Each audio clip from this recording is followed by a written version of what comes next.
Hello साथीहरू नमस्कार। आज चाहिँ म बनाउँदैछौँ चिकनको अचार। सबैजनाले हेरेर माया गरिदिनु होला। ल सुरु गरौँ है त। मैले चिकन चाहिँ सुरुमा मसिनो गरी काटेँ अनि लसुन अदुवाहरू मसिनो गरी लामो लामो गरेर बनाएँ। पिस गरिसके पछाडि चाहिँ चिकनलाई मेरिनेट गर्न राखेँ र यता काटेको थिएँ नि त। अब त्यसलाई फ्राई गर्ने पालो। अनि कराईमा हामी शुद्ध तोरीको तेल युज गरेर बनाउँदैछौँ। तोरीको तेल हालेर चिकनलाई मजाले फ्राई गरेँ। रातो नहुन्जेली एकदमै मजासँग चलाइ फ्राई गर्ने।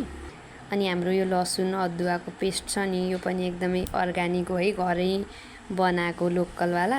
अनि त्यो लाम्चो गरेको अदुवा लसुनलाई पनि फ्राई गरेँ, अर्को पेस्टलाई पनि फ्राई गरेर।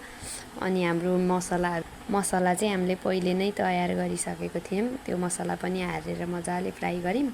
अनि तेल थोरै भएर तेल पनि तताएर थपेर अनि त्यस पछाडि चिकन पनि त्यसमै हालेर अब रेडी भयो हाम्रो मासुको अचार। यो चाहिँ एकदमै घरमा बनाएको अर्ग्यानिकवाला मासुको अचार हो। यदि तपाईँहरू नि बनाउन भ्याउनुहुन्न, खान मन लागेको छ भने चाहिँ कन्ट्याक्ट गर्नु होला है। Thank you.